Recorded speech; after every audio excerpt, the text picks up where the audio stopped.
Hey people, this is Ask Marissa and Tanya, and this is your girl Tanya. I know you're wondering where Marissa be. Okay, we're trying something new here, trying to answer your questions separately. So if it's something that you like, feel free to drop in the comments that hey, you're liking this new vibe. If not, you can say that as well. Ain't gonna hurt my feelings. Yeah? So, got a question in the DMs today. And she's saying, I had my kids at a very young age and I had to give up school to take care of them. Now that they are grown, my daughter says she will never be like me, a stay-at-home mom. Of course, it went on and on, her explaining the shame of her kids for basically who she turned out to be. Mom, I don't know what to say to you. I think it's a stigma in society that being a stay-at-home mom or work-at-home mom is something that is just of mediocrity, that is just not good enough. It's going to be hard to convince people that being a stay-at-home mom is a job. And it's actually, I think, one of the most stressful jobs, one of the most tiring jobs, one of the jobs with the most work mentally and physically.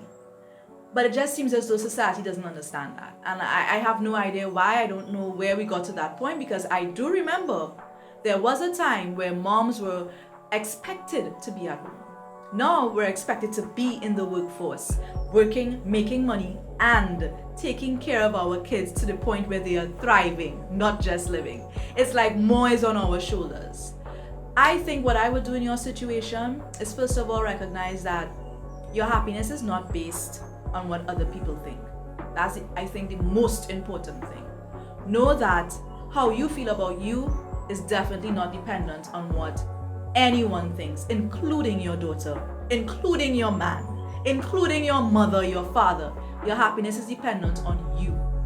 The next thing I would probably do, I would have a little sit down with my children and explain to them the reason why they are who they are or where they are today is because of me. Sacrificing all what I sacrifice to ensure that they could become who they want to be. I think a lot of kids forget that that's what happens when mom and dad makes baby, makes you.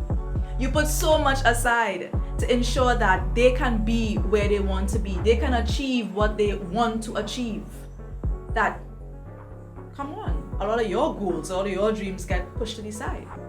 But mom, if this is affecting you, I think if it's, on your mind and probably you feel a bit ashamed because your kids think that of you, maybe you also need to think about why it's affecting you so much. Maybe you do feel ashamed. Maybe you do feel like you are not good enough. And you can't fix that. You definitely can't fix that. Maybe you should start thinking about pursuing a degree, doing a short course, doing something that would make you feel like you've done something more. But that's just my take. I'll do those three things for sure. And the first one was what again? What did I say? Being a stay-at-home mom is a job. It is a job. Don't let anyone else tell you differently. You know you were there to wash those clothes, to cook that food, to iron those clothes, to put the baby to sleep, to do homework with that child, to every possible thing. You were there. Emotionally, physically, you were there. And that takes a lot. That takes a lot. And nobody can dispute that. Don't let anybody tell you differently. You're the best. Follow us on Facebook and subscribe to our YouTube at Ask Marissa and Tanya. Every Friday at 2 p.m., we're back, baby, with the real fire.